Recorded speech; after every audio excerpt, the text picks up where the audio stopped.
주 안에 사랑하는 우리 3일의 성도님들, 일부를 깨운 우리 귀한 성도님들께 오늘 하루 하나님의 돌보심이 있는 그런 복된 하루가 되시기를 간절히 축원합니다.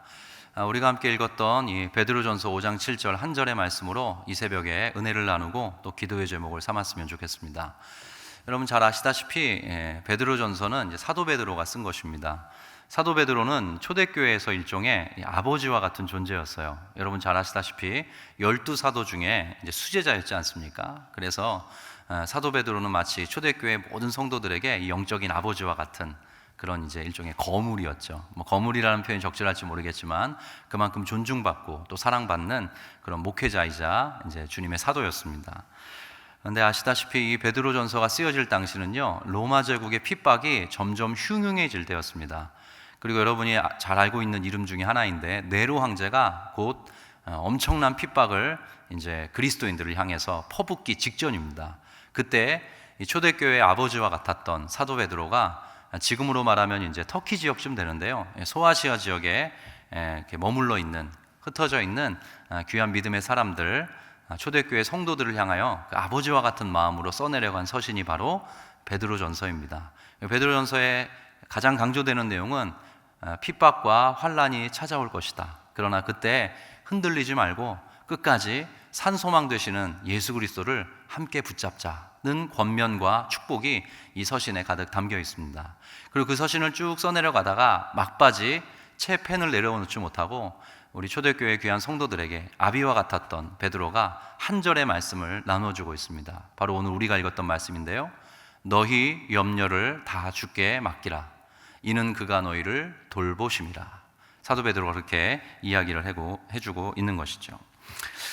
여기 나오는 이 염려라는 말, 우리에겐 상당히 친숙하지만 헬라 말로는 의미가 좀 재밌습니다. 메림나라는 단어를 사용하고 있는데요, 그래서 우리가 이제 한글 성경에서는 이거 염려로 번역을 한 건데, 이 메림나라는 단어가요, 뜻이 나누어진다는 뜻이에요. 어떻게 된다고요? 나누어진다. 그러니까 염려라는 게 어떤 개념이냐면, 원래 우리의 마음이 딱 하나로 이렇게 보존되어야 되는데 어떤 상황과 조건의 어려움 속에 염려가 훅 찾아오게 되면 저와 여러분의 마음이 어떻게 되죠? 나누어집니다. 우리가 마음을 다하여 뜻을 다하여 우리의 목숨을 다하여 한 분 하나님만 섬기면서 살아가야 하는데, 어떤 염려나 걱정이 찾아오게 되면 우리의 마음이 나누어져서 전전긍긍하게 되는 거죠. 그래서 우리 성경을 읽는 많은 독자들, 또 이 글을 대하는 사람들에게 중요한 통찰이 있습니다. 여러분, 신앙인으로 살아간다고 해서 염려가 찾아오지 않는 건 아닙니다. 우리가 비록 그리스도의 은혜를 입고 인생을 살아가지만 그럼에도 불구하고 우리에게는 염려가 찾아올 수 있다는 것을 전제로 오늘 이 말씀이 기록되고 있는 거죠. 우리의 마음을 나누고 우리의 삶을 흔들어버리는 그런 환경과 조건이 혹 찾아올 수 있는데, 그럴 때에 너희 이러이러한 방식으로 그 염려를 극복하면서 살아가라. 오늘 사도가 우리에게 그렇게 권면해주고 있는 것입니다. 그리고 재미있는 건 이게 명령문으로 쓰여 있어요. 염려하지 말라. 너희가 그렇게 마음이 나누어지는 그런 염려거리들이 반드시 살다 보면 찾아올 것이다. 너희의 순례길 속에 그러한 상황과 조건이 주어질 텐데 그때 염려하지 말라고 명령하고 있습니다. 왜 성경이 굳이 명령법을 사용하고 있냐 하면요, 우리가 그에 반대되는 경향을 갖고 있기 때문이에요. 우리가 성경이 분명히 우리에게 염려하지 말라고 하는데 우리의 본성이 어때요? 우리가 신앙생활을 잘 하다가도, 하나님을 전심으로 섬기다가도, 우리가 기쁨으로 신앙생활을 하더라도 예기치 않았던 염려가 탁 저와 여러분에게 주어지면 저와 여러분은 어떻게 되죠? 염려 가운데 빠져들게 됩니다. 염려 가운데 훅 하고 들어가서 우리의 마음이 나뉘어지는 경험을 하게 되기 때문에 오늘 사도가 이렇게 염려하지 말라고 명령문으로 우리에게 권면하고 있는 것입니다. 자, 그래서 우리가 오늘 좀 살펴보고 싶은 게 있는데요, 염려, 우리가 염려하면 여러 가지 방식으로 생각해 볼 수 있죠. 저에게도 염려가 있고요, 여러 한 분 한 분에게도 다양한 염려거리가 있을 것입니다. 근데 이 염려가 과연 어떤 의미를 갖고 있길래 성경 곳곳에 보면 염려하지 말라고 이야기하고 있거든요. 왜 그런가 우리가 한번 살펴보면 좋겠습니다. 먼저 우리가 함께 좀 살펴봐야 될 주님의 말씀이 있습니다. 마태복음 6장 유명한 말씀인데요, 자막을 부탁드렸습니다. 같이 한번 읽겠습니다. 시작. 그러므로 염려하여 이르기를 무엇을 먹을까 무엇을 마실까 무엇을 입을까 하지 말라. 이는 다 이방인들이 구하는 것이라. 너희 하늘 아버지께서 이 모든 것이 너희에게 있어야 할 줄을 아시느니라. 그런즉 너희는 먼저 그의 나라와 그의 의를 구하라. 그리하면 이 모든 것을 너희에게 더하시리라. 아멘. 우리가 아주 잘 알고 있는 유명한 말씀이죠. 그런즉 너희는 먼저 그의 나라와 그의 의를 구하라. 그리하면 이 모든 것을 너희에게 더하시리라. 우리가 많이들 외우면서 묵상하는 말씀 아닙니까? 그런데 그 말씀 앞에 너희는 무엇을 먹을까, 무엇을 마실까 염려하지 말라고 주님이 말씀하세요. 그러니까 이렇게 됩니다. 어떤 염려거리들이 우리 가운데 찾아오면 하나님의 나라, 하나님의 의, 우리가 인생 가운데 붙들어야 될 가장 결정적인 가치를 도외시한 채 살아가게 된다는 겁니다. 저와 여러분은 하나님의 사람으로, 하나님의 백성으로 살도록 부름받았죠. 주님은 먼저 그의 나라와 그의 의를 구하라고 우리에게 말씀하셨습니다. 그리고 우리가 신앙생활 하다 보면 우리의 삶이 그렇게 영위되게 되어 있습니다. 그런데 저와 여러분에게 어떤 염려거리가 찾아오면 그게 우리에게 어떤 부담을 안겨다 주냐면 하나님의 나라, 하나님의 의, 하나님의 뜻을 따라 살기보다 그 염려 가운데 휘몰아쳐서 내 인생에 필요한 것들을 스스로 채우려고 하는 노력들로 우리의 삶을 이렇게 영위해 갈 가능성이 높기 때문입니다. 그러니까 저와 여러분의 삶에 염려가 찾아왔을 때 그 염려에 빠져드는 것은 우리가 궁극적으로 붙들어야 될 하나님의 나라와 의를 잃어버리게 만드는 영향력이 있는 것이죠. 그래서 우리가 이 염려를 잘 다루어야 하는 것입니다. 주님께서도 하나님께서 반드시 너희를 가장 적절한 방식으로 돌봐주실 테니 너희 염려하지 않고 하나님의 나라와 의를 위해 지금처럼 살아가도록 하라고 말씀하셨던 것입니다. 또 한 군데 아주 흥미로운 본문이 있습니다. 바로 그 유명한 그 씨 뿌리는 자의 비유에 대한 그런 이야기들인데요. 그 마태복음 13장 말씀을 한번 띄워주실까요? 요 한 절 말씀 한 번 더 읽어보겠습니다. 시작. 가시떨기에 뿌리웠다는 것은 말씀을 들으나 세상의 염려와 재리의 유혹에 말씀이 막혀 결실치 못하는 자요. 자, 여기도 똑같은 염려라는 말이 나옵니다. 잠깐 띄워주실까요? 여러분 아시다시피 씨 뿌리는 자의 비유에 보면 밭이 네 가지가 나옵니다. 잘 아시죠? 첫 번째 길가밭이 나오고, 그 다음에 돌짝밭이 나오고, 그 다음에 가시밭이 나오고, 마지막에 옥토밭이 나옵니다. 근데 그 중에 세 번째예요.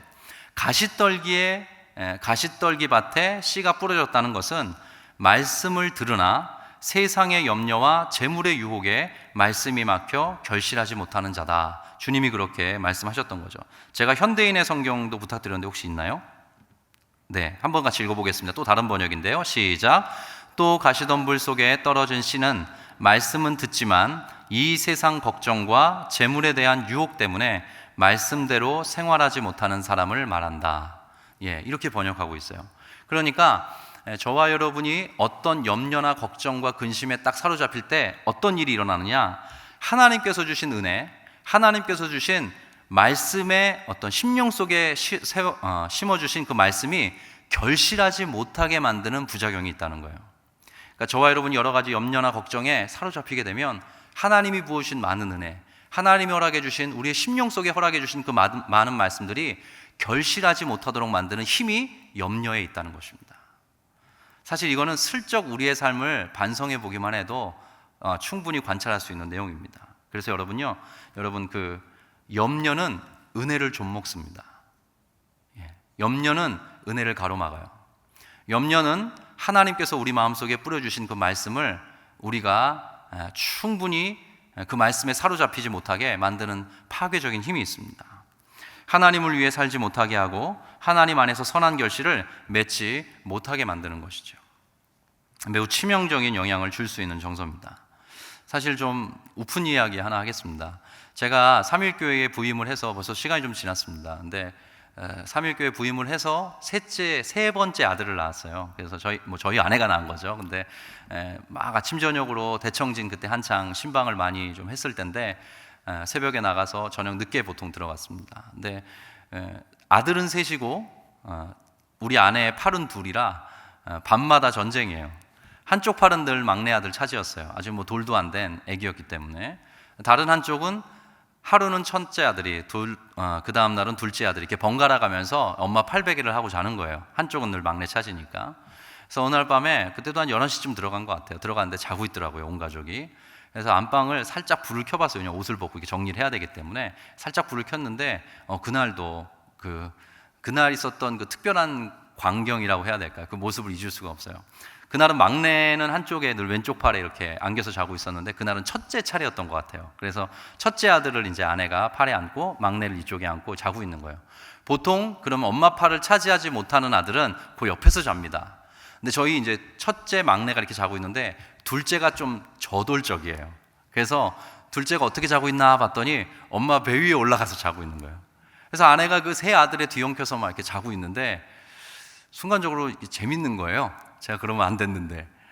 그래서 이제 순간적으로 키득 이렇게 웃고서 하나이 떼어놓고 이제 잠자리를 다 이렇게 정리해 준 다음에 이제 아내에게도 잘 베개를 베고 잘 잘 수 있도록 한 다음에 옷을 벗는데 순간적으로 훅 하고 제 마음속에 염려가 찾아오더라고요. 어떤 염려였냐면 내가 이 세 아들과 우리 아내 이 가정을 끝까지 책임지는 가장이 될 수 있을까? 염려되더라고요. 그런 게 훅 하고 제 마음속에 찾아오더라고요. 저와 여러분에게 그런 염려 종종 찾아옵니다. 상황과 조건이 어려워지면서도 찾아오고 우리가 원했던 일이 되지 않으면서도 찾아오고 갑작스러운 질병이나 고통 속에 찾아오기도 하고요. 다양한 방식으로 저와 여러분의 삶에 염려가 찾아옵니다. 근데 성경이 일관되게 우리에게 말하는 게 있어요. 염려에 사로잡히지 말라는 것입니다. 염려에 휘둘리지 말고 그 염려 가운데 너희의 마음 중심 나누어지지 말고 하나님을 믿고 하나님을 신앙하는 자처럼 하나님의 돌보심을 기대하면서 너희가 그것 뛰어넘으면서 살아가라고 성경이 우리에게 권면해 주고 있습니다. 염려가 없는 신앙인이 아니라 염려가 찾아오지만 어떤 방식으로 그 염려를 뛰어넘는가, 거기에서 바로 신앙인의 진면목이 드러난다고 오늘 성경이 얘기해 주고 있는 것이죠. 자, 여기에 나오는 우리가 아까 읽었던 베드로가 쓴 서신에 보면 너희 염려를 다 주께 어떻게 하라 그랬죠? 맡기라 그랬죠. 그 맡기라는 말은 사실은 던져버린다는 뜻입니다. 그러니까 우리가 염려거리를 붙잡고 끙끙거리지 말고 주님께 염려거리를 어떻게 하라는 거예요? 던져버리라는 거예요. 우리가 붙들지 말고 주님께 던져버리라는 거예요. 그 끝에 하나님의 특별하고 탁월하고 하나님의 고유의 섭리의 방식으로 주어지는 돌보심을 너희가 경험하게 될 것이다. 성경이 그렇게 우리에게 알려주고 있습니다. 그와 비슷한 말씀이 사실 구약 성경에도 있습니다. 제가 이 베드로전서의 말씀과 함께 짝하여서 정말 자주 암송하면서 기도하고 또 우리 성도들을 위해서도 기도할 때마다 종종 암송해 드리는 말씀인데요. 잠언 16장 말씀 띄워드릴까요? 띄워주실까요? 예, 같이 한번 읽겠습니다. 시작. 너의 행사를 여호와께 맡기라. 그리하면 네가 경영하는 것이 이루어지리라. 제가 한 번 더 읽겠습니다. 너의 행사를 여호와께 맡기라. 그리하면 내가 경영하는 것이 이루어지리라. 여기에도 여호와께 맡기라고 나와 있습니다. 너의 행사, 다른 번역에 보면 너의 모든 계획을 주님께 맡기라 이렇게 이야기를 하고 있어요. 근데 여기에 나오는 맡기라는 좀 달라요. 아까 신약에 베드로 사도가 이야기했던 거는 주님께 던져버리라는 거였는데 여기 나오는 맡기라는 이제 히브리 말로 가랄이라고 씁니다. 근데 이거는 높은 산 위에서 큰 바위돌을 굴려보낸다는 뜻이에요. 그러니까 바위돌을 산 꼭대기에서 굴려버리면 어떻게 돼요? 되찾을 수 있어요, 없어요? 없지 않습니까? 예, 그런 것과 똑같이 너의 행사, 너의 모든 인생의 계획을 여호와께 굴려버리라는 뜻이에요. 그리하면 그때 네가 경영하고자 하는 그것이 이루어질 것이다라고 성경은 우리에게 알려주고 있습니다. 하나님께서 최고의 방식으로 하나님의 신실하심과 아름다우심에 근거해서 반드시 너희의 삶에 역사해 주시고 간섭해 주실 것이다. 그러하니 너희 염려에 사로잡히지 말고 염려에 굴하지 말고 그 모든 것들을 주님께 내어 던져버리고 주님께 굴려버리는 방식으로 살아가라. 그 끝에 하나님이 특별한 방식으로 너희들을 도와주시고 돌보아 주실 것이다. 성경이 그렇게 우리에게 말씀해주고 있는 것이죠. 제가 마음에 품고 있는 격언이 하나 있습니다. 이 격언을 품은 지는 벌써 오래됐는데 참 묵상하면 묵상할수록 이게 진리입니다. 오스왈드 챔버스라는 유명한 작가가 있습니다. 주님은 나의 최고봉이라는 베스트셀러를 써냈는데요. 그 사람이 했던 말인데 우리의 모든 염려와 초조는 우리의 삶에서 하나님을 빼고 계산했기 때문이다 그랬어요. 저와 여러분에게 찾아오는 어떤 염려나 초조, 불안과 걱정, 근심은 하나님을 빼고 계산했기 때문에 찾아온 것이라는 거예요. 오늘 이 새벽에 나온 귀한 일부의 성도들, 여러분의 삶에 하나님을 더하시는 은혜가 있기를 빕니다. 그래서 하나님을 더하여서 그 모든 염려나 걱정을 뛰어넘는 그런 인생의 경영을 해가시는 여러분들이 되시면 좋겠습니다. 또 하나 마지막으로 여러분들에게 한번 암송해드리고 싶은 말씀이 있습니다. 여러분이 아마 너무나 잘 아시는 말씀인데, 우리 로이드 존스 목사님이라는 그 유명한 강해 설교자는 모든 역사상의 모든 믿음의 사람들에게 주신 하나님의 가장 탁월한 위로라고 이 말씀을 명명했습니다. 아무것도 염려하지 말고 다만 모든 일에 기도와 간구로 너희 구할 것을 감사함으로 하나님께 아뢰라. 그리하면 모든 지각에 뛰어난 하나님의 평강이 그리스도 예수 안에서 너희의 마음과 생각을 지키실 것이다. 우리가 염려가 찾아왔을 때 그 염려에 굴하지 않고 염려 가운데 마음이 나누어져서 흔들리지 않고 도리어 하나님을 더욱더 굳세게 붙들고 그 모든 염려를 주님 앞에 내려놓을 때에 하나님께서는 하나님의 특별한 돌보심으로 우리 가운데 대우해 주실 것이고, 하나님께서만이 주실 수 있는 고유한 평강으로 우리의 삶에 복 내려 주실 것이라고 성경은 격려해 주고 있습니다. 제가 이 말씀을 나누고 싶었던 이유가 있어요. 제가 사실은 올 초에 어떤 성도님을 위해서 금요기도회 때 기도해 드렸습니다. 근데 그 성도님의 기도 제목은 이랬어요. 당신께서 나이가 한 50 정도 되신다고 글을 쓰셨더라고요. 근데 큰 질환을 한번 겪으셨대요. 재취업이 안 되신다는 거예요. 근데 딸아이가 올해 고3이라는 겁니다. 제가 그분의 그 기도의 제목을 붙들고 함께 정말 간절한 마음으로 주님이 좀 돌봐달라고 기도를 함께 했어요. 그리고 나서 한 두세 달 교회에서 몇 번씩 오가면서 인사를 나눴는데, 최근에 한 달 전인가요? 몇 주 전에 제가 3층에서 안내를 서고 저쪽 엘리베이터 앞에서 인사를 하는데 성도님이 먼저 찾아오시더라고요. 저를. 취업이 되셨다는 거예요. 한창 때 일하고 자녀를 위해서 봉사해야 할 그 나이에 직장을 잃고 건강의 이슈로 재취업이 안 됐던 그 가정에 하나님의 돌보심이 임했다는 그런 복된 소식을 제가 듣고 함께 기뻐할 수 있었습니다. 곧 있으면 추석이죠. 가정마다 여러 가지 염려와 걱정이 있을 것입니다. 그 염려와 걱정에 사로잡히지 마시고 마음 나누어지지 마시고 주님께 그 모든 염려 내어 맡기시는 우리 성도님들 되시기를 빕니다. 그 끝에 하나님이 어떠한 방식으로 여러분의 삶에 하나님만의 특별한 돌보심을, 또 하나님이 주시는 특별한 하늘의 평강을 부어주시는지 여러분 꼭 경험하시는 은혜가 있기를 간절히 축원드립니다. 우리 같이 한번 기도하겠습니다. 너희 염려를 다 주께 맡기라. 이는 그가 너희를 돌보심이라 하셨습니다. 하나님께, 주께 우리의 모든 염려를 던져버리라고, 그 염려를 굴려보내라고 성경은 이야기합니다. 그 염려를 붙들고 전전긍긍하면서 주님이 아닌 내 자신의 삶을 섬기듯 살아가지 말라고 이야기합니다. 그 끝에 우리의 목자 되신 하나님께서 특별한 방식으로 우리의 삶을 돌봐주실 테니 너희 그거 신뢰하면서 앞을 향해 나아가라고 이야기해주고 있습니다. 그 말씀을 의지하여서 여러분의 모든 염려와 걱정과 근심을 주님 앞에 내려놓고 여러분의 삶에 하나님을 더하는 이 아침 되기를 바랍니다. 그 끝에 하나님의 평강이 여러분을 좌우하시고 하나님께서 주시는 특별한 돌보심이 여러분의 인생을 책임지시는 놀라운 경험을 하는 이 가을이 되기를 간절히 빕니다. 우리 이러한 기도 제목 가지고 함께 주님 앞에 간절한 마음으로 기도하며 나가겠습니다. 함께 기도하겠습니다. 하나님 아버지, 은혜와 사랑에 감사합니다. 여러 가지 염려와 걱정과 근심이 찾아올 때마다 이 말씀을 기억하게 됩니다. 참 흔들거리기 쉽고 마음이 나누어지기 쉬운데 하나님께서 은혜 주셔서 아버지 이만큼 살아올 수 있게 되었습니다. 하나님 앞으로도 제